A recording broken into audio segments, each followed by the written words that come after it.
Si ma mémoire est bonne, il y a eu quelqu'un qui vous en a un peu parlé dans l'une de vos conférences. Investigation.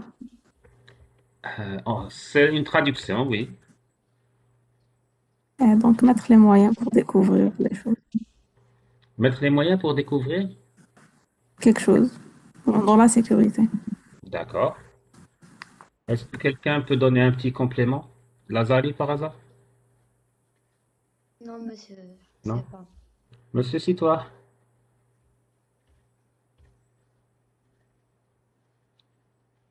C'est relatif aux procédures qui ont... Bon, non, les investigations relatives au crime et tout ça. D'accord. Monsieur, c'est utiliser l'informatique pour Trop tard. investiguer. Amine, trop tard. Trop tard. Monsieur Ano. Oui, c'est une enquête qu'on mène après. Enfin, c'est pas. C'est une enquête qu'on mène sur des systèmes informatiques. Question. Pourquoi est-ce que vous parlez tous d'informatique? Moi, je vous ai posé la question par rapport au forensics, hein. Je vous ai pas parlé de computer forensics ou la database forensics ou autre. J'ai posé la question, c'est quoi le forensics dans le sens large du terme? Alors, on va essayer déjà de commencer par voir des notions générales. Alors, le forensics, c'est quoi? Alors, c'est tout simplement ce qu'on appelle l'investigation numérique en français, comme l'avait dit tout à l'heure votre camarade, ou forensics, c'est tout simplement essayer de collecter des preuves de manière scientifique. Pourquoi est-ce qu'on insiste de manière scientifique? Ça veut dire que ça doit être des preuves justifiables et qui ont une qualité suffisamment acceptable pour être acceptées par une cour de justice. Quand on parle de preuves ayant des qualités acceptables pour être reconnues par une cour de justice, ça veut dire que, que votre adversaire, donc la défense ou bien d'autres parties, d'autres experts, ne pourront pas venir et mettre en cause les preuves que vous avez rapportées. Maintenant, la mise en cause de ces preuves peut être due à plusieurs facteurs. Je vous donne un exemple. On va supposer que mademoiselle Kebourg s'occupe de récolter des preuves. Elle va ramener une preuve comme quoi monsieur Larbi a commis un vol. L'une des preuves qu'elle va ramener, elle va vous ramener une photo prise par une caméra de surveillance et il va vous dire cette photo prouve que tout simplement monsieur Larbi a commis le vol. La première question qu'on va lui poser, cette photo, elle date de quand? Elle a été prise sous quelles conditions? Est-ce qu'elle est de qualité suffisante pour dire que c'est bien lui, etc. Maintenant, la défense, qu'est-ce qu'elle pourra trouver comme argument pour mettre en cause cette photo? D'abord, la photo, elle n'est pas datée. Oui. Il aurait pu passer par cette route ou par ce magasin un autre jour. Deuxième des choses, la qualité de l'image. Si c'est l'appareil qui a pris cette photo est de qualité pas suffisante, donc à très faible résolution, le visage peut être flou et ça peut être n'importe quelle personne. La troisième raison, est-ce que le fichier a été modifié? Vous savez qu'on peut faire des miracles avec Photoshop. Qu'est-ce qui garantit l'intégrité de ce fichier? Quatrième motif de rejet, ça peut être tout simplement qui a pris cette photo. Est-ce que cette photo a été prise par un dispositif qui était sur place et pour lequel on peut prouver la fiabilité? Imaginez que maintenant, la photo a été prise par une caméra de surveillance sur une route. Quand la défense va aller voir la route, il n'y a aucune caméra là-bas. Et là, il y a des raisons de se poser la question comment cette photo a été prise? Comment est-ce qu'elle a atterri entre les mains de la justice? Donc, tous ces paramètres font en sorte qu'une preuve soit acceptée par une cour de justice, soit tout bêtement rejetée pour non-fiabilité ou bien parce que tout simplement la technique de collecte ou autre n'ont pas été validées.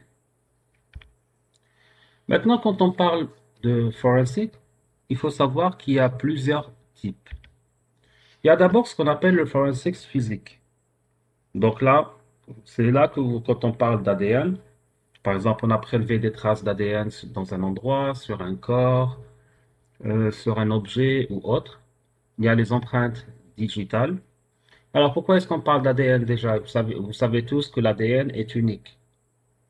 Donc, la probabilité que l'ADN ne puisse pas indiquer la bonne personne, elle est très, très, très faible.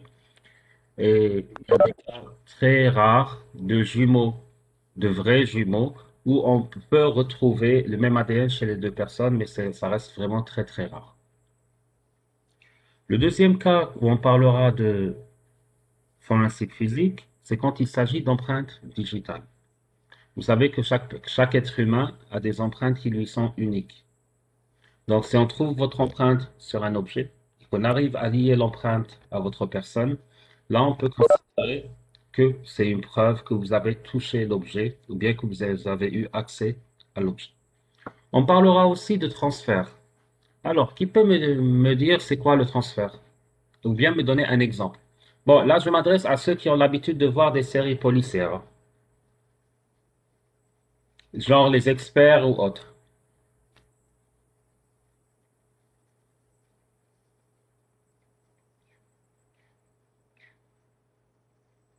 Aucun de vous n'est cinéphile. Aucun ne regarde de séries. Je sais Alors, pas par rapport à ça. ah bon, comment ça? Tu n'as J'ai jamais l'impression qu'on a- fait, Amine, comme tu as pris la parole, la question que je te pose, les experts Miami, jamais Oui, justement. Hein? Ah donc Mais jamais. ça ne parle que de transfert, Thomas. Bon, déjà, ça fait longtemps. كاين واحدة جديدة. كاين وحدة جديدة خلاص بصح تتبع وحدة جديدة احكي لنا. C'est quoi le transfert pour toi? Ah oui, je sais pas. معليش, c'est pas méchant. Maria, Monsieur, c'est oui, vas-y. quand il y a... Ah, pardon. Quand il y a, j'ai pas entendu. C'est pas Marie, hein. C'est quand il y a une preuve de contact. Quand il y a une preuve de contact entre la victime et son agresseur. La preuve de contact Grâce à... entre la victime et l'adversaire, c'est l'ADN généralement. C'est quand votre ADN se retrouve sur la victime. Mais effectivement, c'est quand il y a une preuve de contact, mais pas forcément avec la victime. Je vais prendre un exemple. Supposons que Amin, Maria Rahi, son chef d'équipe, il veut faire un coup d'État, il a pris un pistolet, il lui a tiré dessus, mais je voulais chef à la place du chef. Vous savez, généralement, quand on tire avec une arme à feu, il y a ce qu'on appelle un transfert de poudre. Les traces de contact. Voilà, qui va se faire de l'arme vers la peau du tireur. Donc, c'est un transfert d'une matière qui s'est fait de l'objet 1 vers le tireur. Donc, si, par exemple, ils vont venir faire un test de poudre sur ses mains et ils vont trouver de la poudre sur sa main, c'est une preuve qu'il a tiré, déjà. Donc là, ils peuvent prouver qu'il a utilisé une arme à feu. C'est ce qu'on appelle un transfert de matière, qui se fait d'un objet 1 à un objet 2. Un autre exemple de transfert, imaginons que, bon, parce que c'est Anou qui a parlé, Anou a heurté un véhicule ou d'une autre personne avec sa voiture. La preuve de transfert, c'est de retrouver des traces de la peinture de l'autre véhicule sur le véhicule de Anou, ou bien de retrouver la peinture du véhicule de Anou sur l'autre véhicule. Ça, c'est un autre exemple de transfert de matière. Donc, supposons que Lazali est une pyromane, qu'elle a allumé un incendie dans le département informatique, le fait de retrouver des traces d'essence ou de kérosène sur ses vêtements, on parlera de transfert. C'est des vapeurs d'essence que ces vêtements ont absorbées.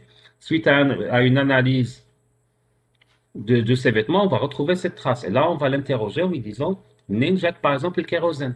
Vous n'êtes pas censé être en contact avec du kérosène. Et j'en passe. Surtout si l'analyse forensique a prouvé que c'est le kérosène qui était à la base, par exemple, de l'incendie au niveau du département. C'est clair pour tout le monde, c'est quoi le transfert? OK. Alors, maintenant, il y a un deuxième type de forensique qui nous intéresse, c'est le forensique numérique.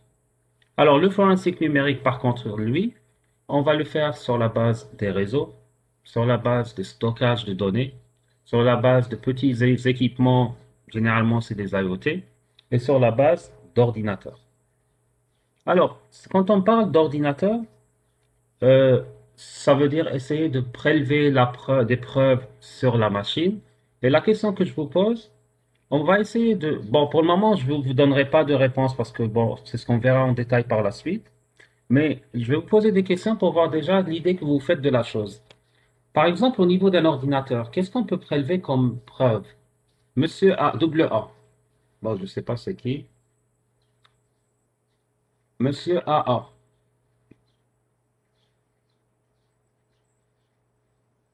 Apparemment, double A refuse de parler. Une fois, deux fois et trois fois. On passe à Monsieur Boutiba. Abdallah Ouf. Oui, Alors, à ton avis, quel genre d'information une enquête forensique va essayer de récupérer d'un ordinateur? par exemple, s'il y a un suicide, Un on suicide? pourrait savoir, J'ai pas entendu. Tu parles de suicide. oui, D'accord, on vas-y. pourrait savoir si la victime, pourquoi la victime se suicide et quels sont ses derniers contacts, C'est une probabilité. quelles Donc, sont les activités récentes. d'accord. Donc, essayez de retrouver l'activité de remonter l'activité de la personne sur des réseaux sociaux, par exemple. C'était ça ton idée. Oui, D'accord. oui, Ça peut être le cas. Monsieur Kohli, vous êtes là? Kohli une fois, Kohli deux fois, Kohli trois fois. Bon, on passe à Monsieur Ahdi. Est-ce qu'il y a autre chose qu'on peut récupérer à partir d'un ordinateur, Monsieur Ahdibi? Les fichiers log, monsieur. Les fichiers log. Dans quel but? Pour consulter les activités faites par la personne dernière personne qui a utilisé la machine, par exemple. Par exemple. Oui. Le Ah, capture de monitoring t'as le réseau numérique. pour le moment, on est sur l'ordinateur lui-même. Mais on n'a pas la partie réseau et autres. Donc les fichiers log, monsieur. Ok, merci, Monsieur Ahdibi. Monsieur Habbo, vous êtes là? Quand on parle d'IoT et de petits équipements, qu'est-ce qu'on peut éventuellement faire avec les IoT, les petits équipements en général? D'abord, donnez-nous un exemple de petit équipement ou d'IoT. Monsieur Habbo, vous êtes là? Monsieur Habbo. Bon, apparemment, soit il ne nous entend pas, soit il n'est pas là parce qu'il n'écrit même pas. Hanan, un moment. Oui, monsieur. Donnez-nous déjà un exemple d'IoT ou bien de petit équipement. Je connais pas. Des petits équipements qu'on peut connecter au réseau. Réfléchissez un peu. D'objets intelligents. Vous en avez un sur vous souvent, comme moment. Le téléphone, Par exemple, c'est un exemple. Alors, qu'est-ce qu'on peut récupérer comme information à partir de votre téléphone? les appels, Par exemple, qui vous avez contacté. La Merci. géolocalisation. Enfin, les emplacements qu'on a eu. أصبر Ah, كي نعيط لك répondez.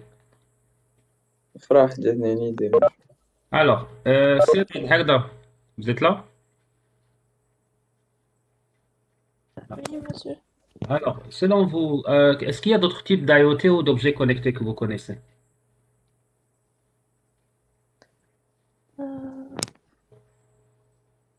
téléphone قالت. Ah, le téléphone, il vient de le dire.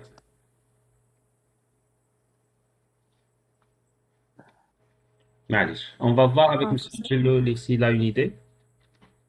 Djelloli, Oui, monsieur. est-ce que, Les petites enceintes, j'ai oublié leur nom. par exemple, bon, c'est pas vraiment des objets intelligents parce qu'ils se connectent pas au réseau, ils vont se connecter directement à votre PC. Donc, À moins que vous ayez une enceinte intelligente du type Alexa ou autre. Voilà, je parlais d'Alexa, monsieur. D'accord. Alors, qu'est-ce qu'on peut récupérer à partir d'Alexa? Euh, Peut-être les enregistrements audio, vu qu'elle entend sans arrêt. Elle écoute sans Oui, mais arrêt. le problème avec Alexa, c'est qu'elle ne les garde pas à son niveau, ils sont au niveau d'un cloud. Donc, à partir du... Supposons que j'ai accès au dispositif intelligent d'Alexa. Il n'y aura rien dedans. Comme autrement, tout se fait au niveau du cloud. Par contre, elle, c'est autre chose qu'on pourra récupérer. Par exemple, ce qu'on pourra récupérer, c'est les dates de connexion. Quand est-ce qu'elle a été allumée? Peut-être les derniers morceaux écoutés, mais sans plus. D'accord? D'accord, monsieur. Monsieur HM. HM, est-ce que vous êtes là? Non. Kebour, Rania.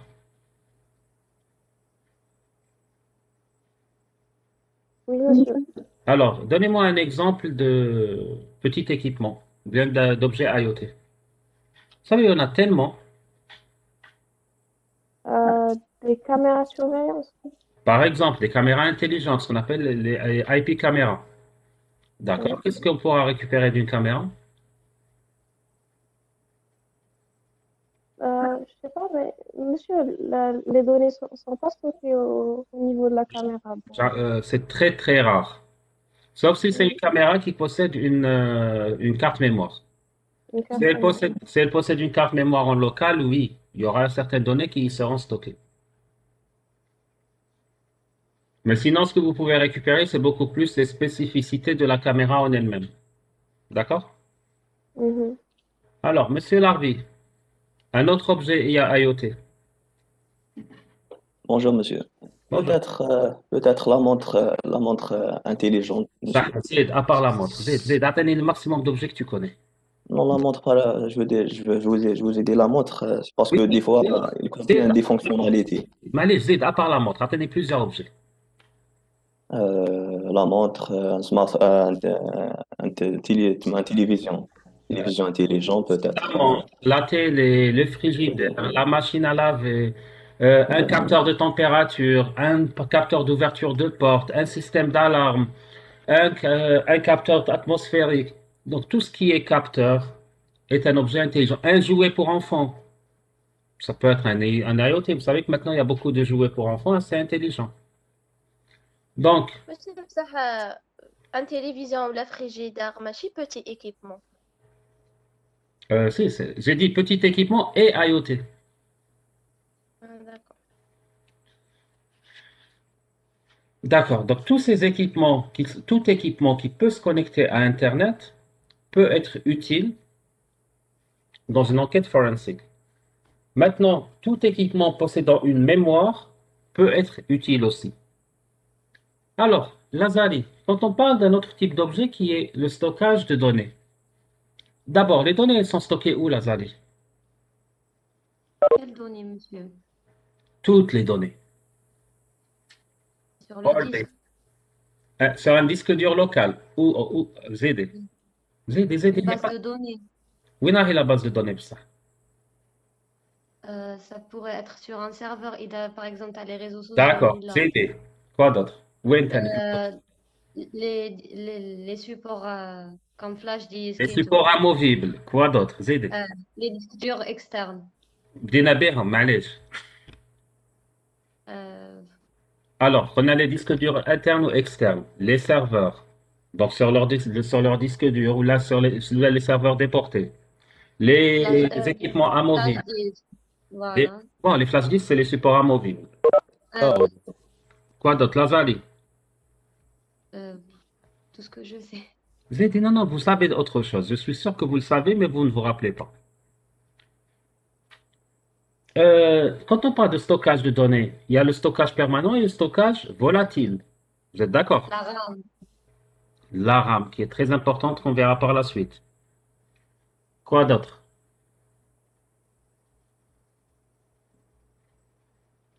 La mémoire secondaire. Enfin, disons, toutes les mémoires, qu'elles soient volatiles ou non volatiles, on peut stocker des données sur des serveurs, on peut les stocker sur des disques durs internes ou externes, Aussi, on peut les stocker sur des supports amovibles, tout type de support amovible. Maintenant, il y a un truc assez important. Le cloud, comment vous le considérez, Lazali? Ah oui, le cloud, oui. Le cloud, il est connecté à Internet. Voilà, c'est le stockage déporté. Ça veut dire que je peux stocker ailleurs, dans des emplacements de stockage sur Internet. Maintenant, c'est à partir de ces emplacements de stockage de données, qu'est-ce qu'on peut récupérer comme information, Zemoui? Ah, double A a parlé. Alors, Zemoui. Monsieur, tout type de données que la victime ou bien le suspect a pu stocker. D'accord, donc on peut tout récupérer, toutes les données existantes.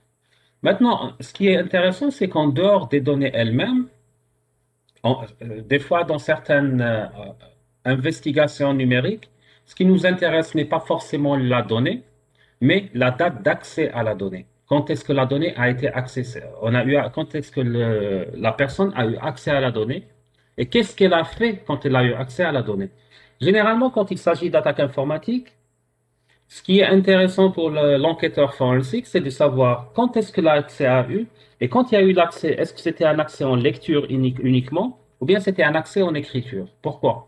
Si vous vous rappelez l'année passée, dans le module aspect juridique, on avait dit que si quelqu'un accède à une base de données en lecture uniquement, il a une peine de prison. S'il accède en écriture, donc s'il modifie ou il altère les données, la peine peut être doublée, si vous vous rappelez, entre les deux articles. Donc, c'est très important pour l'enquêteur forensique de savoir est-ce que l'accès était uniquement en lecture ou là, en écriture aussi. Maintenant, sur les réseaux. Alors, on est arrivé à Maria. Maria, quand on parle d'investigation numérique sur les réseaux, est-ce que je vais faire l'investigation sur les câbles? Par rapport aux données qui transitent par le réseau. Oui, mais où est-ce que je vais faire l'investigation? Est-ce que je la ferai sur le support qui est le câble, la fibre, ou je le ferai ailleurs? Sur les terminaux. Les terminaux. Quel genre de terminaux? Sur les PC, sur les téléphones. Non, les PC, on donne déjà, c'est les ordinateurs et tout. Mais quand on parle de réseau, où est-ce que je vais faire mon investigation? Est-ce que déjà sur la partie active ou la partie passive du réseau? Sur les deux parties, non? Alors, Manish, comment on peut faire un forensic sur une partie passive du réseau, par exemple? Donnez-moi un exemple.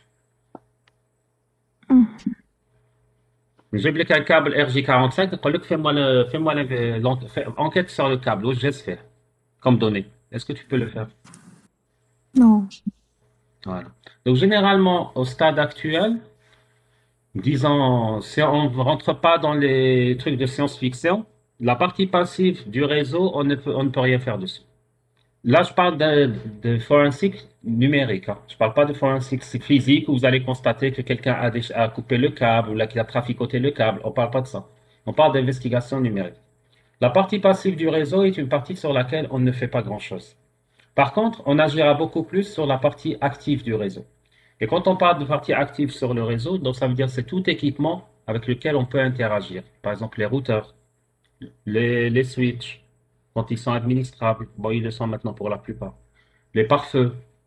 Donc, tout équipement réseau qui peut réagir.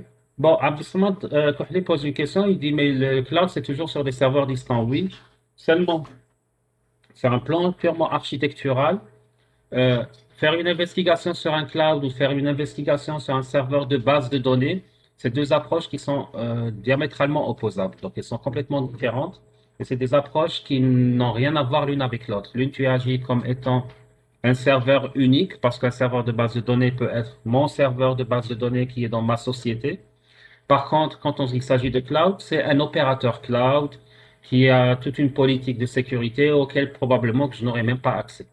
Parce que là, pour accéder auprès d'un opérateur cloud, il va me falloir carrément une autorisation de la justice. Et ça, s'il est dans mon pays, parce que s'il est dans un autre pays, ça devient encore plus compliqué parce que c'est des accords entre pays, etc., qui n'aboutissent presque jamais. Alors,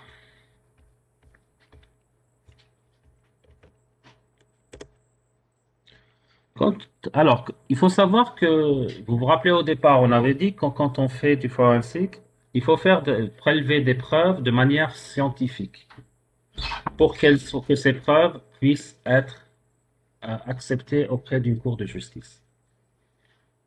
Vu qu'on parle de prélever des preuves de manière scientifique, ça veut dire quand vous allez prélever une preuve, vous êtes dans l'obligation de préserver l'intégrité de la preuve. Ça veut dire quoi? Ça veut dire que votre preuve, vous ne devez pas la modifier, vous ne devez pas l'altérer, et elle ne doit en aucun cas changer. Et que vous devez fournir à la justice la preuve que la preuve que vous avez prélevée était dans cet état avant que vous la sortiez de son support ou avant que vous la récupériez, disons, de l'endroit où elle était. Maintenant, il est vrai que vous pouvez faire des traitements sur la preuve en elle-même pour faire sortir certaines données.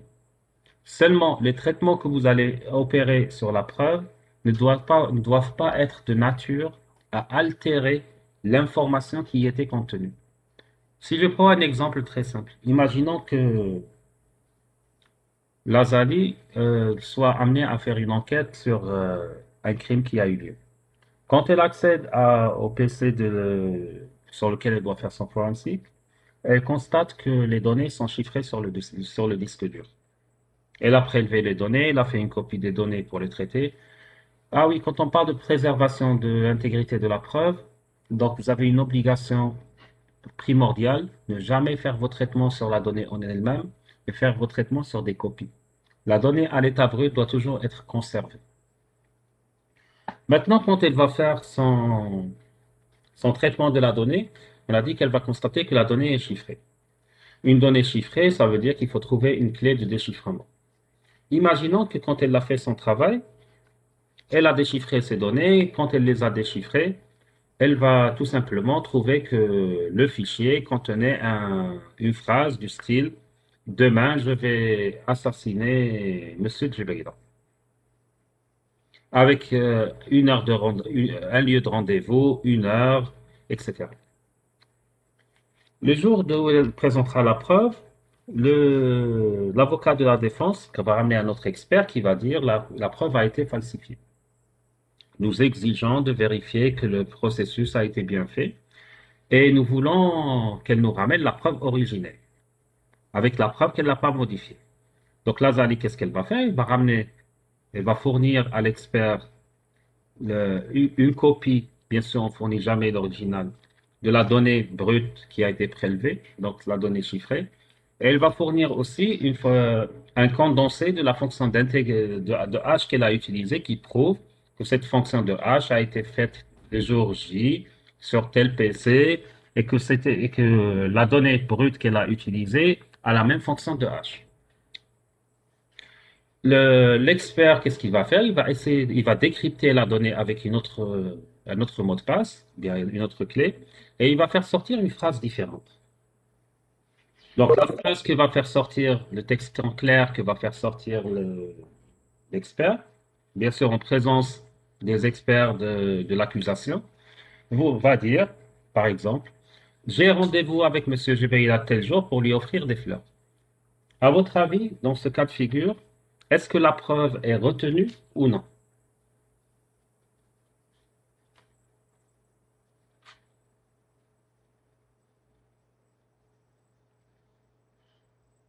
Alors, on va poser la question à Monsieur Sitouah. Je me suis perdu un peu pendant l'explication de cet exemple.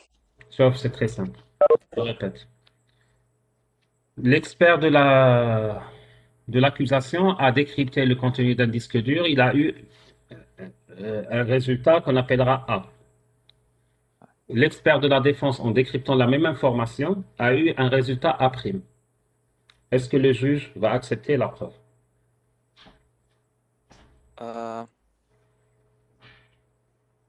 Ils doivent revenir à la source d'origine. La source d'origine, c'est exactement la même pour les deux.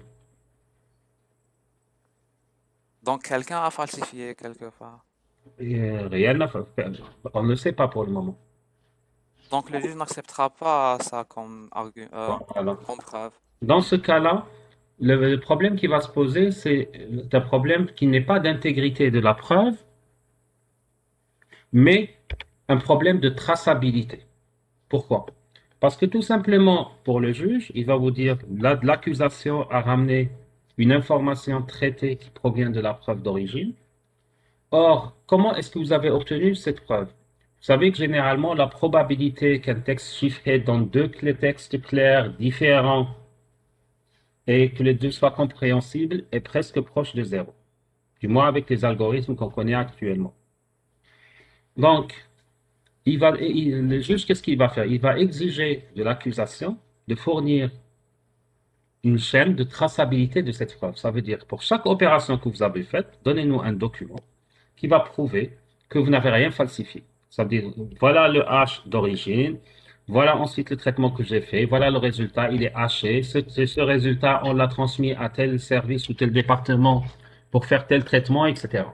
Maintenant, si la chaîne de traçabilité est maintenue et que les deux, disons, résultats soient évalués et qu'on sorte avec la conclusion que la preuve d'origine, donc le texte chiffré, peut donner les deux textes en clair. Donc là, il y a ce qu'on appelle un doute raisonnable. Et en matière de forensics, on va vous dire qu'il y a un problème la preuve n'est pas déterministe. Et là, la preuve est tout simplement annulée. Mais bon, là, c'est un exemple que je vous ai donné qui s'approche un peu de la science-fiction aussi. Ça veut dire quand vous allez faire votre forensic, vous devez maintenir ce qu'on appelle la chaîne de traçabilité. Si on prend un autre type de preuve, vous avez récupéré un PC, il faut dire qu'on l'a récupéré tel jour, telle heure, dans tel état. Ensuite, je l'ai remis à transporteur dans une boîte scellée tel jour. Voici le nom du transporteur. Il a reçu à telle heure. Le transporteur, quand il va l'emmener au laboratoire, il doit signer que tel jour, telle heure, tel endroit, il a été déposé, remis à telle personne. Donc, pour qu'on puisse connaître l'identité exacte de toutes les personnes qui ont pu manipuler la preuve de près ou de loin.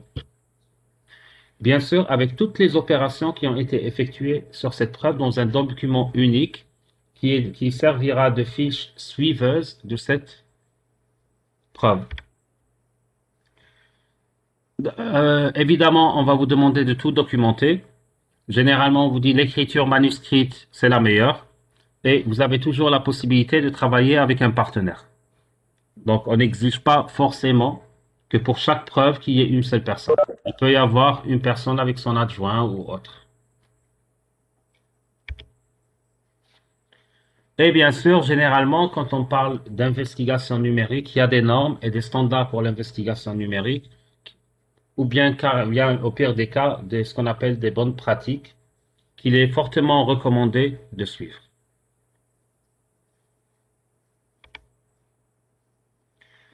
Alors, comme tout processus ou comme tout traitement, l'investigation numérique doit passer par un certain nombre de phases. Alors, la première phase, c'est ce qu'on appelle la préservation des preuves. Donc, il s'agit de prendre des preuves dans un environnement, ou bien dans des conditions même permettant la non-altération des preuves. Alors, on prend comme exemple. Alors, imaginons que vous devez récolter des preuves à partir d'un PC et que vous savez pertinemment que si vous déconnectez le PC d'Internet, la preuve va être supprimée. Dans ce cas-là, vous devez vous arranger pour déplacer le PC et la preuve sans les déconnecter d'Internet, soit en utilisant un point d'accès mobile ou autre, jusqu'à être en possibilité de pouvoir préserver vos preuves.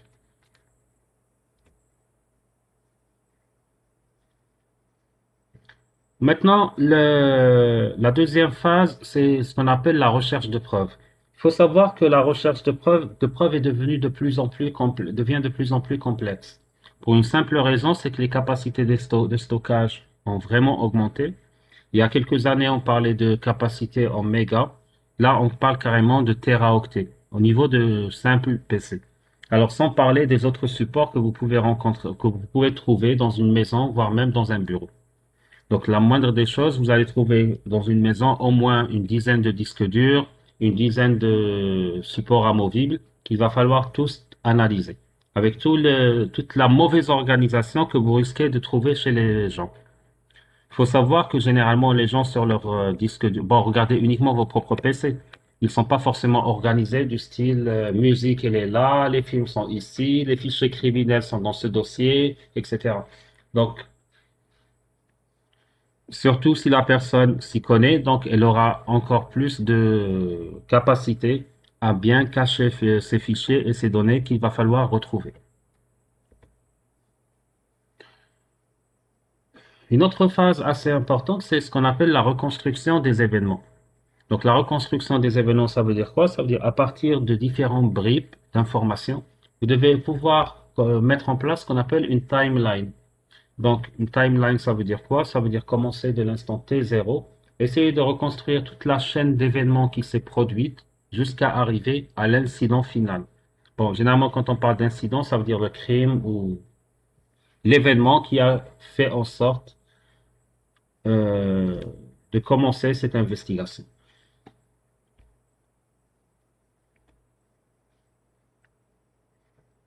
Alors, des fois, souvent, on vous appellera pour faire ce qu'on appelle une enquête forensique suite à un incident. Alors, l'incident, ça peut être quoi? Ça peut être, par exemple, une opération de piratage. Par exemple, quelqu'un va vous dire, voilà, on s'est fait pirater. On aimerait bien savoir comment c'est arrivé, par qui, quelle voie, etc. Donc là, vous allez débarquer dans un environnement que vous ne connaissez pas et dans lequel il va falloir commencer à mener une enquête pour savoir d'abord qu'est-ce qui s'est passé, qui l'a fait, comment, par quels moyens, pour pouvoir protéger beaucoup plus l'entreprise ou l'entité pour laquelle vous faites l'investigation contre d'attaques similaires dans le futur. Une petite parenthèse seulement, il faudrait que vous sachiez une chose, que quand on parle de forensique, ça ne veut pas forcément dire que vous allez être policier, gendarme ou militaire par la suite. Parce que c'est vrai que dans 80% des cas, ceux qui font des enquêtes forensiques, c'est ce qu'on appelle plutôt les forces de l'ordre, dans le cadre d'enquêtes criminalistiques. Mais aussi, il y a un autre aspect forensique qui peut être fait par des auditeurs. Pourquoi est-ce qu'il peut être fait par des auditeurs? Souvent, vous allez avoir affaire à des entreprises, bien à des organisations dans l'absolu, qui soit se sont fait pirater, soit se sont fait infecter. Ça peut être un ransomware, ça peut être un virus, ça peut être une attaque informatique ou autre. Ils vont soit perdre des données, soit perdre de l'argent, soit perdre des équipements. Eux, leur souci n'est pas de récupérer forcément ces données parce que souvent, c'est pas évident à récupérer. Mais leur souci, c'est de savoir comment est-ce que c'est arrivé pour que ça ne puisse pas se reproduire. Parce que eux, au départ, sont partis du principe qu'on a mis en place une bonne politique de sécurité, qu'on a mis en place les mécanismes de sécurisation qui s'imposent. On a fait un audit, probablement qu'ils ont déjà été audités par une ou plusieurs organisations, et que tous les résultats étaient positifs. Et ils se sont retrouvés du jour au lendemain piégés, donc avec des données qui ont été perdues, soit avec des systèmes qui ont été mis offline, donc ils n'arrivent plus à fournir le service qu'ils étaient censés fournir. Et là, ils veulent savoir, avant de vouloir savoir qui leur a fait ça, parce que là, le qui devient très complexe à retrouver, surtout si vous ne faites pas partie d'une organisation gouvernementale, parce que pour retrouver le qui, il faut requérir des moyens auxquels légalement vous n'avez pas le droit d'accéder. Par exemple, remonter au niveau des réseaux télécoms pour savoir d'où viennent les paquets et tout. En tant que simple auditeur d'une organisation privée, vous n'avez pas le droit d'y accéder. Par contre, à défaut de connaître le qui, ce qui les intéresse, c'est le comment. Donc, comment c'est arrivé, par quels moyens, quel est le point d'entrée, etc. Connaître ces informations leur permettra tout simplement d'éviter que le même scénario puisse se reproduire. Donc, le jour où on vous appellera suite à un incident, j'espère qu'on vous appellera un jour, la première chose que vous devez faire, c'est vous assurer qu'il y a eu un incident. Pourquoi est-ce que je vous demande de vous assurer qu'il y a eu un incident? Il y a eu beaucoup de cas où on vous appelle suite à des incidents majeurs. Et quand vous allez chercher à comprendre d'abord s'il y a eu réellement incident ou non, vous allez enfin, si je parle d'expérience personnelle, dans presque 65% des cas, c'était pas un incident. C'était un peu plus de la moitié des cas. C'était même pas un incident réel. C'était soit quelque chose qui a été fait en interne, qui a mené à ce que ça arrive, soit c'était carrément de fausses déclarations d'employés qui n'ont pas fait leur travail, donc qui essayent de trouver des excuses pour éviter d'être sanctionnés ou pour avoir un délai supplémentaire, soit tout simplement une petite fausse manipulation qui a causé des événements en cascade qui ont mené au résultat auquel l'entreprise a abouti. Ensuite, une fois que vous êtes sûr que c'est un incident, dans ce cas de figure, vous devez tout simplement préserver d'abord la scène de crime. Ensuite, vous allez commencer à chercher et à reconstruire les événements. Je vous donne un exemple qui s'est produit il y a, attendez que je me rappelle, 2 ans de cela ou bien 3 ans. Donc, on a été contacté par rapport à, disons, par une entreprise nationale pour un problème qui leur est arrivé. Alors, ils ont été attaqués par un ransomware. Et c'était vraiment une période très critique où ils avaient besoin de récupérer les données qui étaient sur Redec le serveur. Donc, on arrive sur place, voilà, on a été attaqué par un ransomware. D'abord, la première question, comment vous savez que vous avez été attaqué par un ransomware? Ben, la réponse était, voilà, sur tant de PC, tant de serveurs, on avait un message qui s'affichait, tel ransomware vous a attaqué, vous disposez d'un délai de 15 jours pour payer telle somme en Bitcoin vers tel compte, etc., pour qu'on vous fournisse le mot de passe. Ok, parfait. Bon, ça semble être, à première vue, ça semble être réellement un ransomware, surtout que la somme correspondait à la somme qui est généralement exigée avec le type de ransomware. Le nom utilisé ressemblait au nom qui était utilisé à l'époque par le pirate qui générait le ransomware. Ensuite, la deuxième question qu'on leur a posée, c'était comment vous avez fait pour éviter la propagation du ransomware? Ils avaient eu une réponse assez cohérente avec l'informaticien Diana, enfin plutôt les informaticiens ont coupé les connexions réseau. C'est bien, vous avez coupé quelle connexion réseau? Vous avez coupé Internet. D'accord? Ou le réseau Internet, là, واش درتوا له؟ ما درنا له والو. ما فهمتش. Vous pouvez répéter?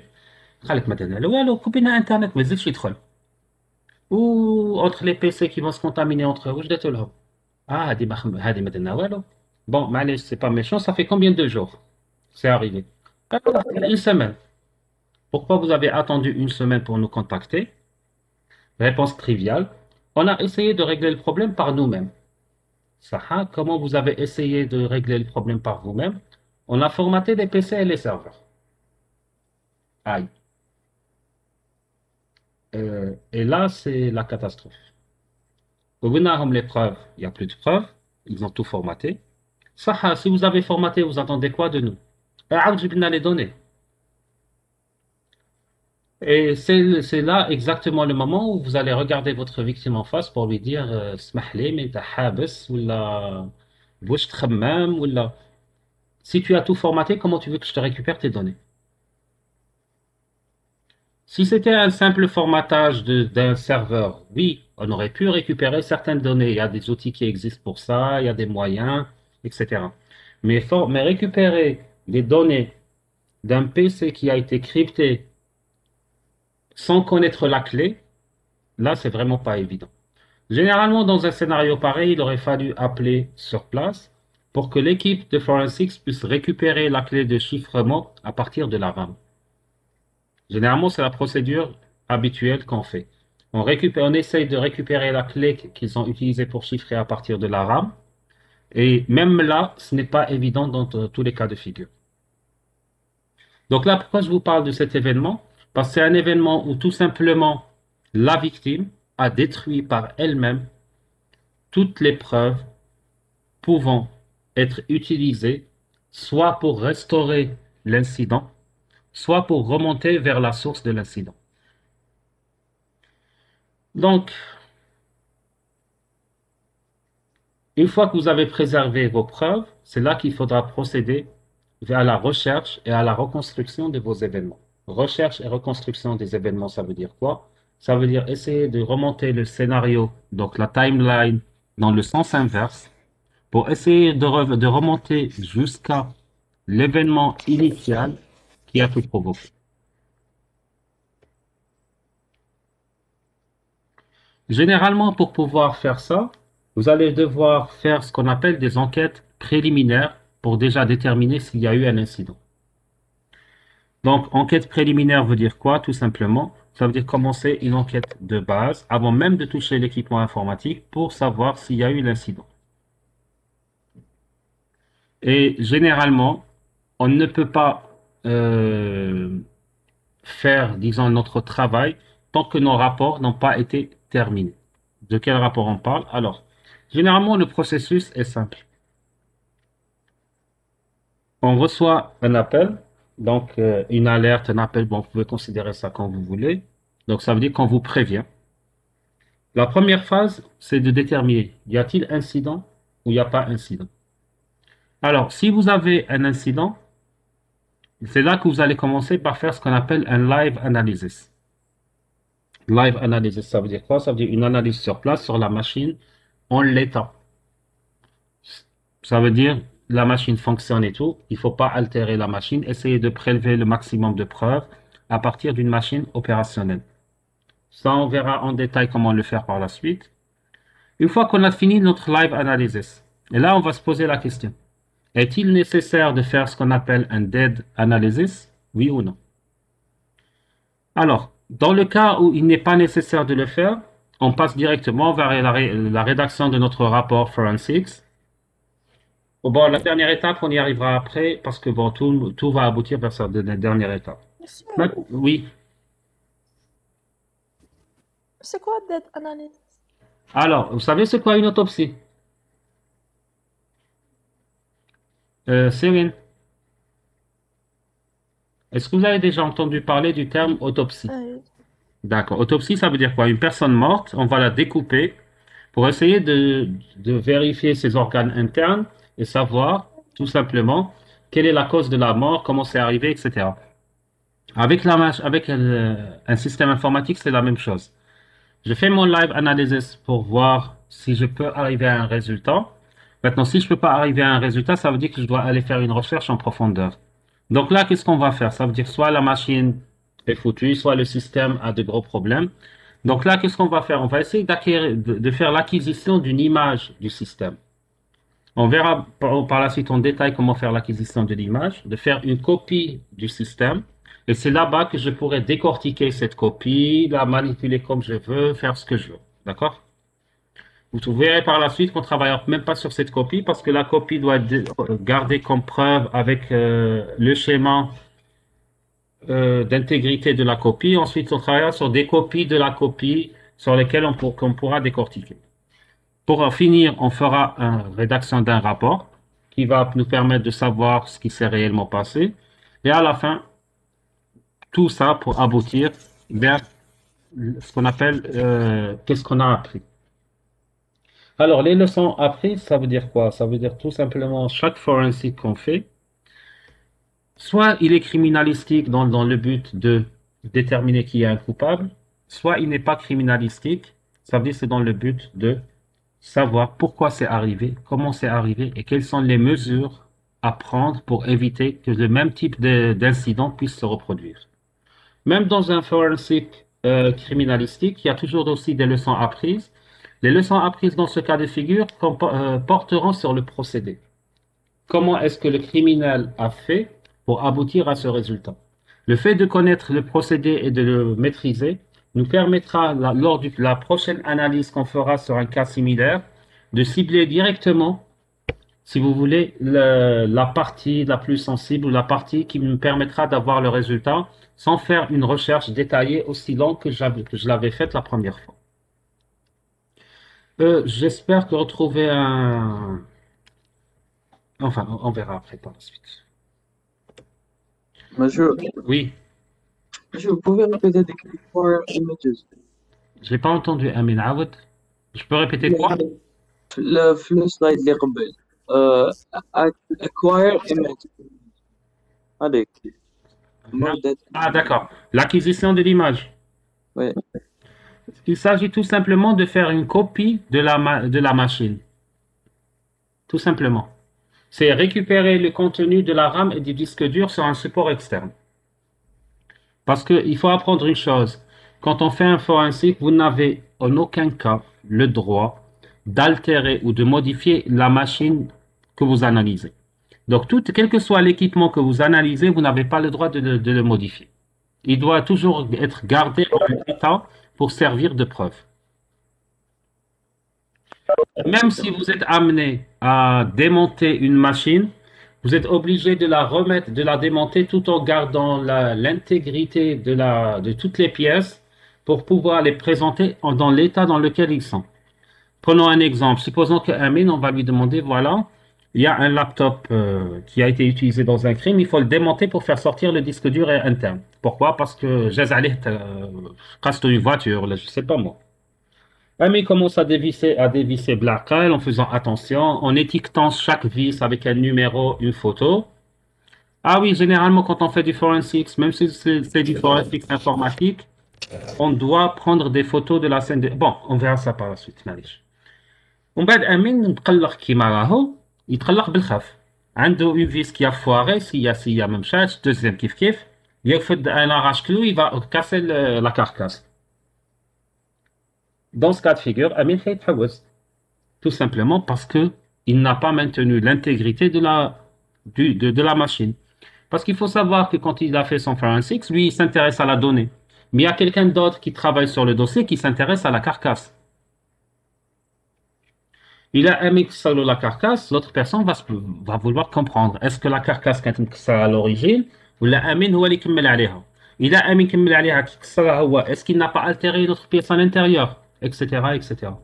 Donc, il va faire tout simplement par altérer une preuve, donc nuire à tout le processus qui va suivre et qui sera fait sur d'autres parties de l'équipement. Alors, première étape d'un forensic, c'est déjà à commencer que vous devez vous préparer. Vous rappelez-vous, on avait dit que la première phase consiste à faire le live analysis si on a décidé qu'un incident a lieu. Pour le moment, on part du principe qu'il y a eu un incident. Donc, vous devez disposer de ce qu'on appelle un kit de réponse. Alors, un kit de réponse, c'est quoi? C'est un ensemble d'outils forensics. Donc, vous devez avoir déjà un OS en deux versions, en 32 bits et en 64 bits, parce que vous ne savez pas ce qu'il y a sur la machine. Idéalement, votre OS doit être soit sur un CD-ROM, soit sur un support USB. Et vous allez avoir aussi besoin d'un ensemble d'outils qu'on va essayer de construire tout au long du cours. Donc ça, si vous voulez, c'est l'équipement de base que vous devez avoir en termes d'équipement purement technique. Maintenant, additivement à ces équipements techniques, vous devez avoir un appareil photo sur vous en permanence. Vous devez avoir une lampe torche en permanence et un bloc-notes. L'appareil photo, pourquoi? Attendez, ah mince, j'ai pas mis les photos dans ce support. Accordez-moi 30 secondes, je vous cherche une photo que je vais vous afficher. Je suis pas sérieux. Hein. Aïe, aïe.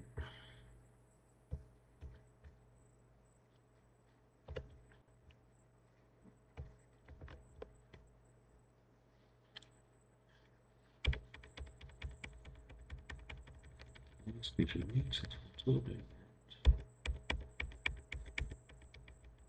Voilà. Tac, tac, tac.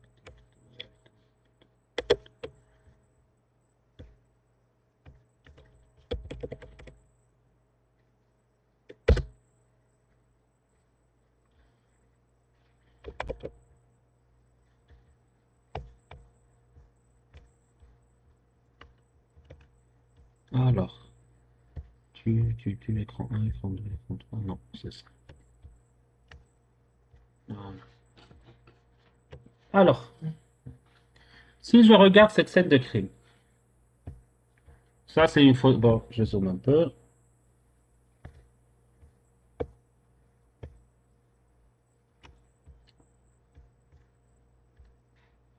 Alors, vous imaginez que vous arrivez à cette scène de crime. Quels sont les objets que vous allez identifier? Alors, on va commencer par... alors, qui a le sens de... Tefahi, vous êtes là? On ne vous a pas entendu. Alors, dites-moi ce que vous trouvez sur cette scène de crime. Il y a plusieurs appareils informatiques. Comment Il y a ça? un téléphone, je crois. Vous voyez la scène, non? Oui, Commencez. il y a déjà un téléphone fixe. D'accord. Je pense pas que ça a beaucoup d'utilité dans ce cas. Alors, téléphone fixe, vous vous arrêtez là. Téléphone fixe, pas, sans plus. Non, il y a beaucoup d'autres. Non, non, par rapport au téléphone déjà. Il a l'air d'être un téléphone simple. C'est pas un fax ou. Bon, on peut avoir accès aux appels, mais à part ça, il n'y a pas vraiment grand-chose. Peut-être qu'il y a une boîte vocale aussi. D'accord. Quoi d'autre? Mais sinon, à part ça, pas vraiment grand-chose. Allez, écris-moi ta scène de crime. Vas-y.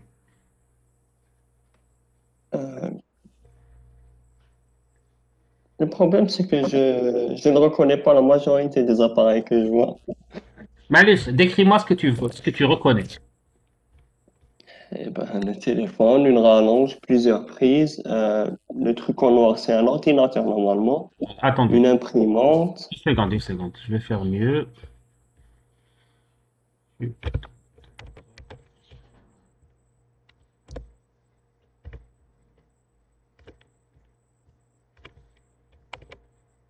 Là, on va zoomer un peu. Voilà. Vas-y. J'ai dit un téléphone fixe, un ordinateur, une imprimante, Mhm. une rallonge pleine de prises. D'accord. Le truc en noir, c'est un disque dur. Je sais pas. Je ne reconnais pas la majorité de ce que je vois. D'accord. Maria, est-ce que vous pouvez prendre le relais?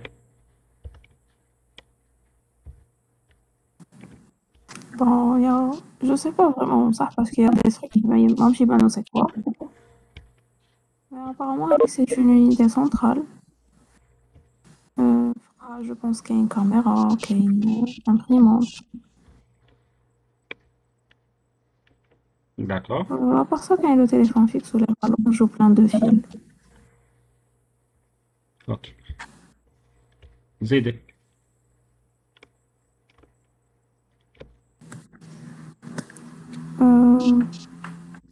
Je sais pas, peut-être ça qu'un flash disk.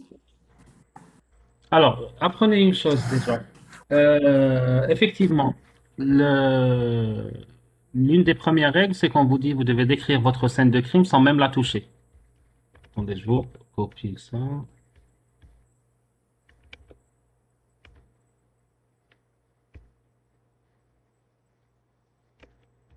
D'accord.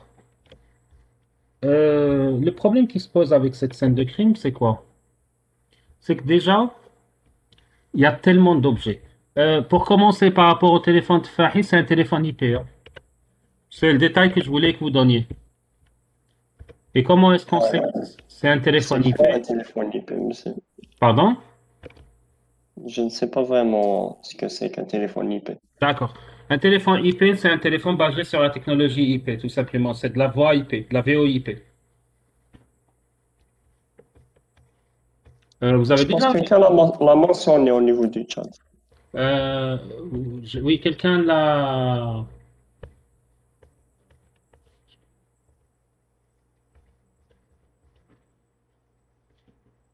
oui, il y a Bostot qui l'a mentionné. Maintenant, il y a combien de téléphones sur cette photo? Je vois 1, 2 qui est dans cette pochette, 3 qui est dans celle-ci, 4, ça peut être un téléphone comme ça peut être un pager. Donc déjà, vous avez omis de décrire le nombre de téléphones. Il y a une unité centrale qui est à ce niveau-là, une imprimante probablement à ce niveau-là. Là, on ne sait pas si c'est un onduleur ou c'est un disque dur externe. Là, ça a l'air d'être un disque dur externe de marque Omega. Il y a une multiprise, plusieurs câbles. Ça ressemble à des piles à ce niveau-là, etc. شو l'écran c'est quoi? وين؟ Pour la prise. هذا Pour la multiprise. Non, pour la multiprise. قدام l'unité centrale. ça Oui. c'est la porte à Oui. l'unité centrale مفتوحة بك, tout simplement. Ah. Voilà l'écran, monsieur. Je sais pas. Je crois. Pour le moment, c'est ce qu'on a. معليش, c'est pour cela qu'on vous dit qu'il est important de prendre une photo de la scène de crime. Une photo, même si vous oubliez quelque chose dans votre rapport, tu te le bureau, tu sauf la photo, tu vas zoomer, tu vas travailler là-dessus, tu auras plus de détails. Donc, c'est pour ça que je vous ai dit tout à l'heure, il est important pour quelqu'un qui fait du forensic d'avoir toujours sur lui un appareil photo. Parce que, idéalement, vous auriez dit qu'un bureau, généralement, c'est censé ressembler à ça. Une seconde. Hein.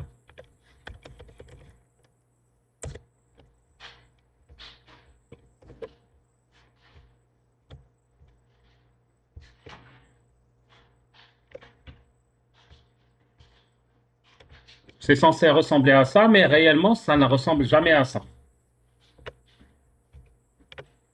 Donc, généralement, ça va être quelque chose. Donc, comme on vous demande de faire un inventaire, le crime ici, c'est l'organisation de ce bureau. Ah oui, pourquoi pas. Donc, prendre une photo, ça vous évite, même si vous avez oublié quelque chose, vous avez pris une photo avant même de toucher.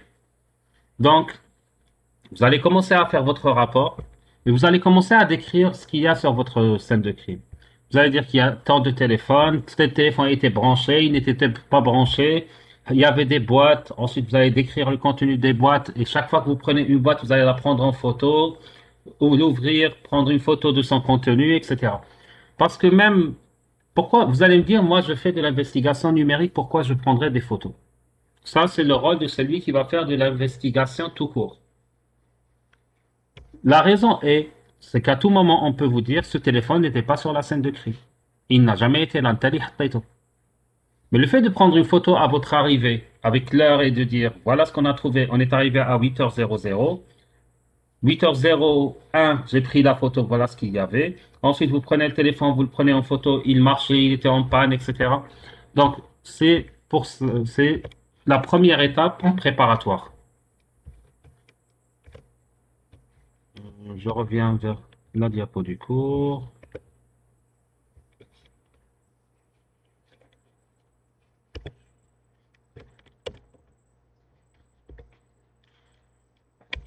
Alors, vous devez avoir comme matériel aussi un support que vous allez utiliser pour mettre vos images, idéalement un disque dur 3.0, un bloqueur d'écriture et un laptop pour faire votre forensic. Est-ce que c'est clair pour tout le monde? C'est quoi être préparé en matière de forensic? C'est quoi un bloqueur d'écriture? J'attendais la question.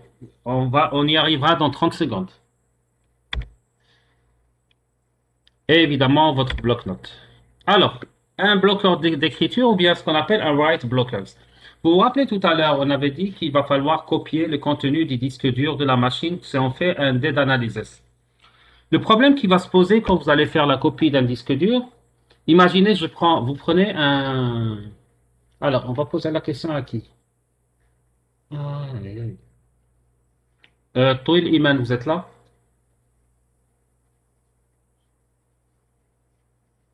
Non. Boudillal.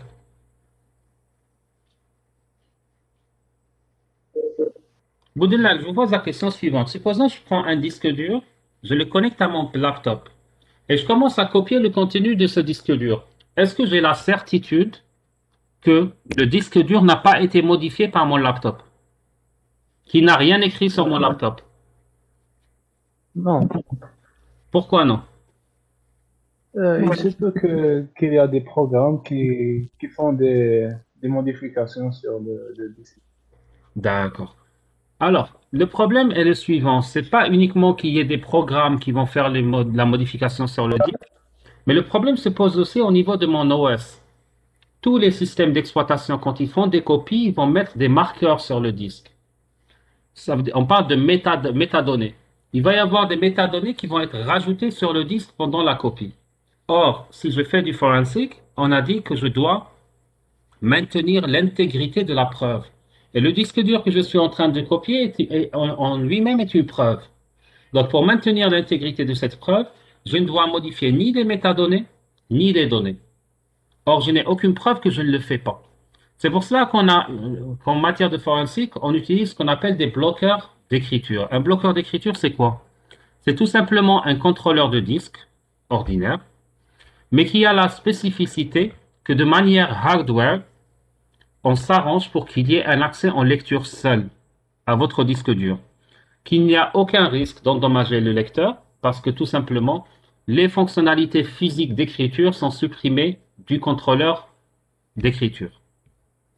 Donc un bloqueur d'écriture, c'est tout simplement un contrôleur de disque qui est incapable d'écrire. Même si l'OS lui demande de modifier une métadonnée, physiquement, il va bloquer cette modification. Si on lui demande de noter une information, il ne le fera pas parce qu'il est incapable de le faire. Maintenant, il faut savoir que les bloqueurs d'écriture, il y a deux types. Il y a ce qu'on appelle les bloqueurs d'écriture matériels. Donc, c'est des petits boîtiers. Attendez, je vais vous montrer une photo. Je vais faire rapidement une recherche sur Internet. Je vais vous montrer une photo d'un bloqueur d'écriture. Où est mon navigateur?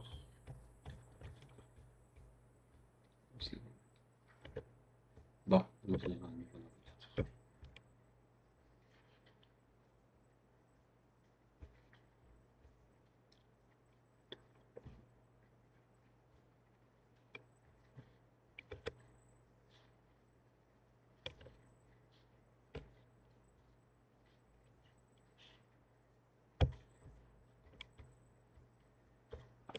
il faut savoir que, comme je vous disais tout à l'heure, vous avez des bloqueurs physiques et vous avez des bloqueurs logiques. Les bloqueurs logiques sont beaucoup moins chers, mais leur efficacité n'est pas aussi prouvée que les bloqueurs physiques.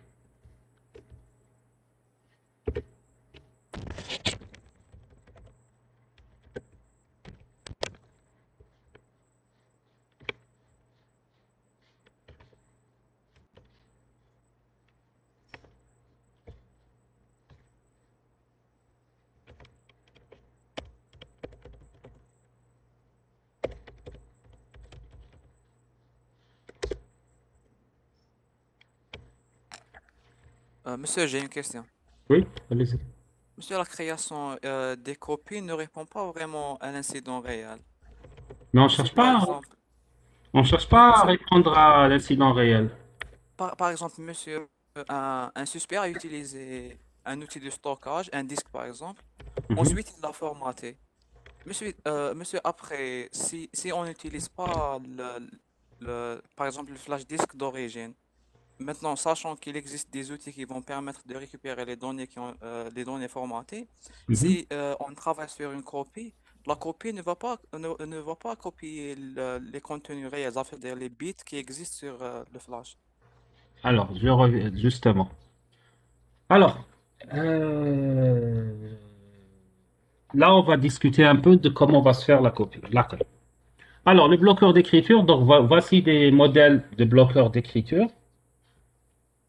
Donc, c'est des bloqueurs matériels, comme on l'a dit.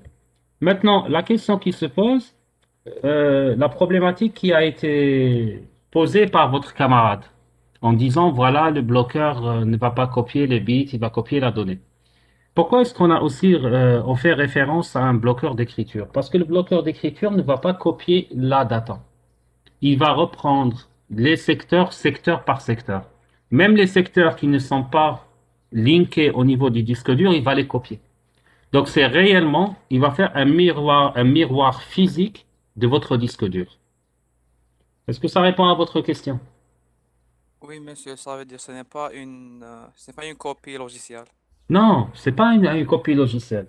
Non, je veux dire, monsieur, c'est pas une copie comme un système Oui, d'exploitation. j'ai compris. C'est pas une copie logicielle. On copie pas la data qui est linkée au niveau des disques. Vous savez qu'un disque, c'est un ensemble de secteurs.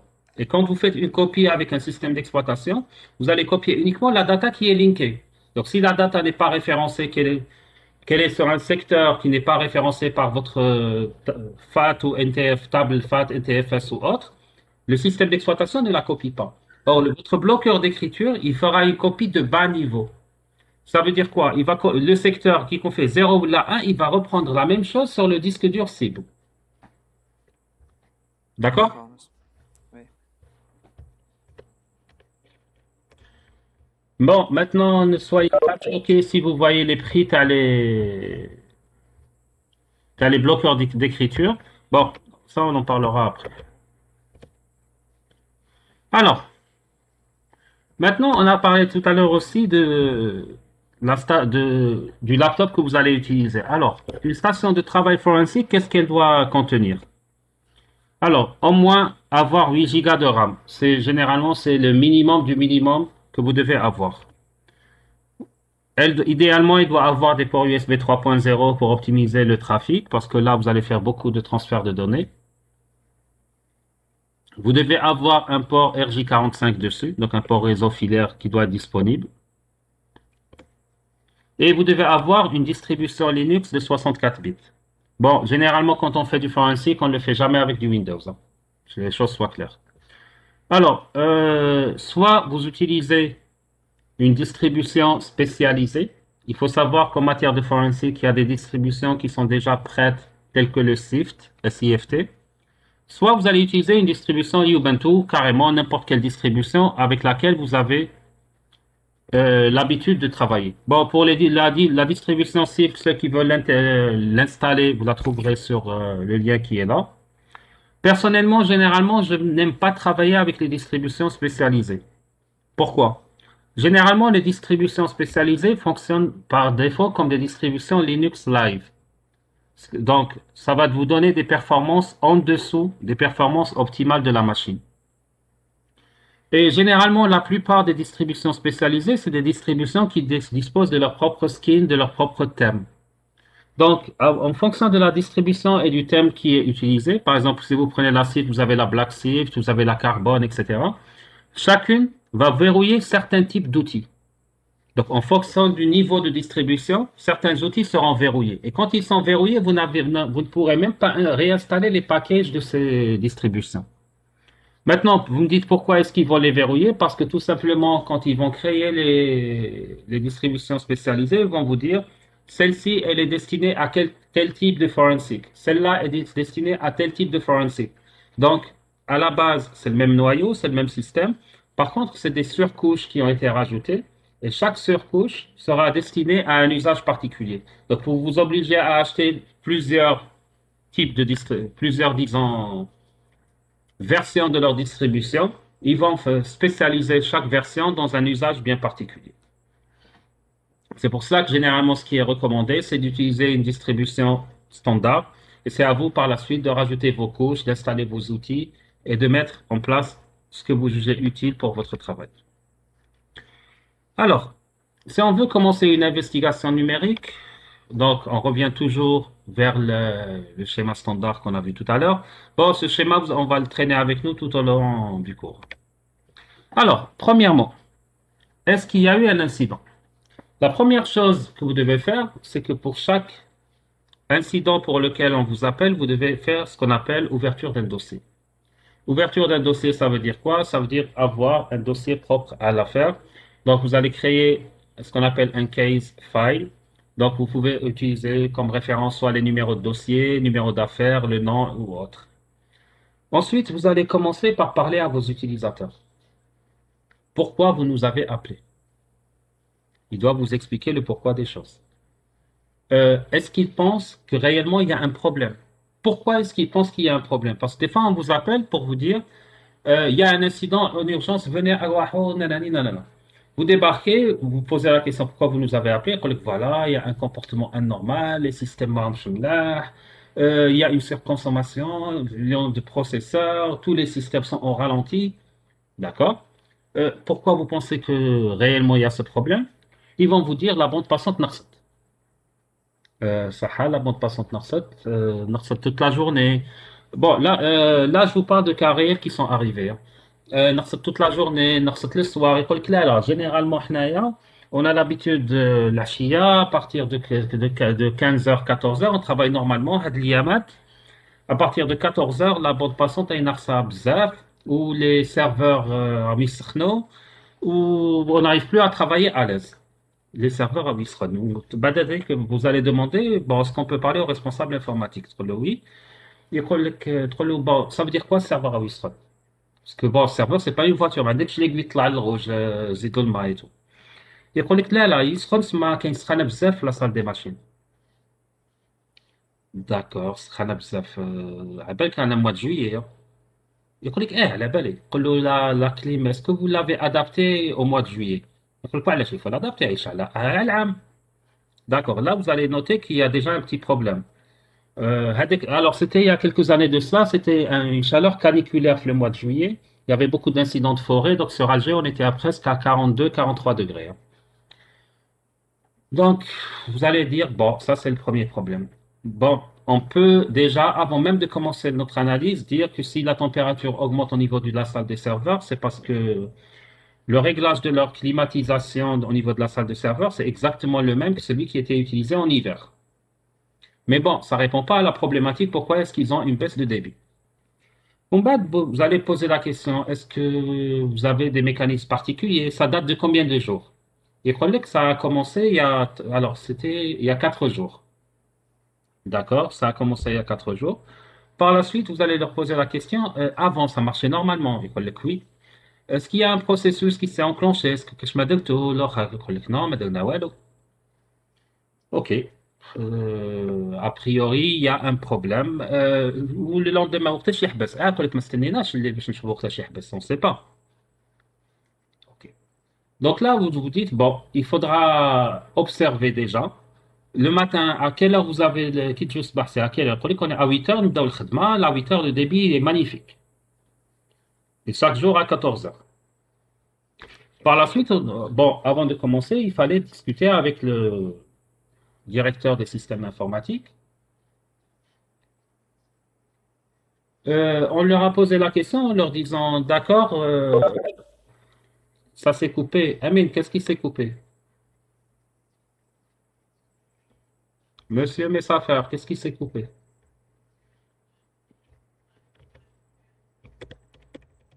Dites-moi les autres, vous m'entendez? Ah, d'accord, ok. Donc, vous discutez avec le directeur du service informatique, vous lui dites, bon, d'accord, apparemment vous avez un problème, oui, on a une surchauffe au niveau de la salle des serveurs. Est-ce que vous avez observé une augmentation de la cadence des serveurs? Oui, il y a certains serveurs qui fonctionnent sans arrêt maintenant. Vous allez lui poser la question, est-ce que c'est tous les serveurs qui fonctionnent sans arrêt? Il va vous dire non. C'est nos serveurs de base de données qui travaillent à un rythme plus élevé. Là, vous vous dites probablement qu'il y a un problème parce que uniquement les serveurs de base de données, ça peut être quelqu'un qui cible leurs données. Vous allez lui poser une question, vous allez lui dire, est-ce qu'il y a d'autres serveurs? Et là, il nous dit, oui, notre serveur de synchronisation a augmenté la cadence d'Internet. Ah oui, d'accord, serveur de synchronisation. Et là, on se pose une question, on lui dit, est-ce que vous avez un data center déporté? Il dit, là, en Algérie, connaissant l'entreprise, on leur pose la question, votre data center est à Dubaï, la plateforme est à Dubaï. Ah oui, c'est vrai, la plateforme est à Dubaï. On lui a posé la question, mais à Dubaï, est-ce que vous faites une sauvegarde et tout? Il dit, oui, on fait une sauvegarde une fois tous les 4 mois. Ou c'est quelle période? Quand il nous a donné la date, c'était la date à laquelle les incidents ont commencé. On lui a posé la question, on a dit, la sauvegarde, elle est programmée au tâche. قالنا والله ما على بالي كيفاش ما على باليش قالنا chaque 4 mois le fournisseur اللي انستال لنا قالنا chaque 4 mois on va faire la sauvegarde مع دبي chaque 4 mois صح معليش تكونتاكتي الفورنيسور ديالك il y a aucun problème. En appelant le fournisseur, alors le directeur l'appelle sur place, etc. Il dit oui, ça fait 4 jours. وبعد on lui dit نهضروا معاه معليش قالنا oui, ok, نهضروا معاه. On a ça dure combien? C'est une semaine parce qu'il y a un nombre élevé d'utilisateurs. Donc la sauvegarde pour ne pas gêner le local, ça commence à 14h, ça se termine à minuit chaque jour. Merci, Yatek Saha. Finalement, ce qu'il croyait être un incident, c'était tout simplement la compagnie aérienne. Bon, enfin, la compagnie, qu'est-ce qu'elle faisait? Elle a une plateforme qui est installée à Dubaï pour faire tout ce qui est billing. La plateforme qui est à Dubaï, tout simplement, fait des sauvegardes avec les serveurs qui sont en Algérie tous les 4 mois. Les sauvegardes durent une semaine, ça commence de 14 heures à minuit. Et durant cette période, c'est normal qu'il y ait une baisse du trafic Internet. C'est normal que les serveurs travaillent plus que d'habitude, parce que tout simplement, il y a une copie active qui se fait. Donc, le serveur de synchronisation est sollicité plus que d'habitude. Les serveurs de base de données qu'il y avait là-bas sont sollicités plus que d'habitude parce qu'ils font une lecture et une écriture en continu de 14 heures à minuit. Donc, on a fait un rapport, on l'a remis au directeur en lui expliquant les choses. Quand il n'y a pas de solution, on a tout simplement, il faut voir mal le fournisseur dialogue ou les tours à vos ingénieurs s'ils savent le faire. L'heure à laquelle vous faites la synchronisation, vous la décalez. Au lieu de la faire de 14 heures à minuit, faites-la de 16 heures, à 16 heures jusqu'à 2 heures du matin. Et là, vous avez remarqué qu'il n'y avait même pas un incident. C'était tout simplement le fonctionnement normal du système qui a été considéré par comment dirais-je, les utilisateurs comme un incident parce qu'il a perturbé des habitudes qu'ils avaient. Est-ce que vous avez des questions par rapport à cet incident en lui-même?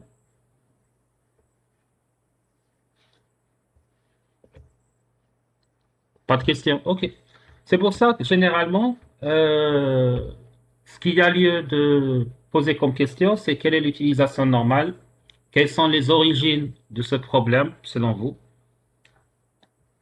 Non, la climatisation n'a pas aidé à régler le problème, tout simplement parce que... Tout simplement pourquoi? La climatisation fonctionnait normalement, à vrai dire. S'il y avait une augmentation de la température, c'est parce qu'il faisait chaud à l'extérieur. Bon, je vous donne un exemple. Imaginons que vous avez une clim que vous avez réglée à 24 degrés en hiver. Et en hiver, dehors, il fait, disons, 12-13 degrés. En été, quand il va faire 40 degrés à l'extérieur, est-ce que vous allez avoir le même résultat si votre clim est réglée toujours à 24 degrés? Ben non. Votre clim va refroidir beaucoup moins et la chaleur à l'intérieur de la salle va augmenter.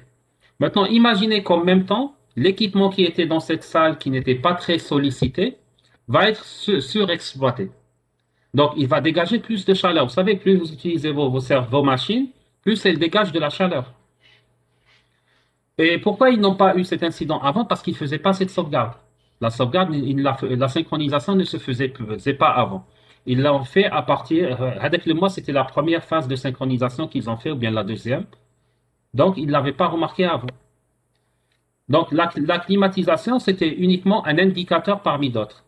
Maintenant, eux, est-ce qu'ils ont réglé le problème de clim ou non? Ça, c'est pas notre problème à nous, parce que nous, on nous a sollicité pour nous dire, il y a eu un incident, donc ils croyaient qu'ils étaient piratés, qu'on leur volait leurs données, etc. C'était pas le cas. Qu'ils veuillent arranger leur clim ou non, ça sort de notre périmètre. Donc, c'est à eux de voir après. On leur a expliqué que la clim, il fallait baisser sa température et tout. Donc, ils l'ont baissé, ils l'ont pas baissé, ça, c'est leur problème. Maintenant, même s'ils avaient baissé la température de la clim, ils auraient remarqué une baisse au niveau du débit Internet.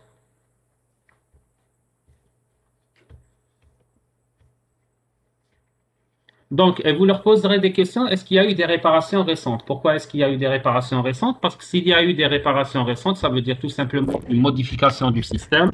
Qui dit modification du système veut dire modification du comportement des machines. Bon, il est 19h, plutôt il est 9h27. Je pense qu'on va arrêter là. Si vous n'avez pas de questions. Sinon, si quelqu'un a une question, qu'il la pose maintenant, avant qu'on arrête.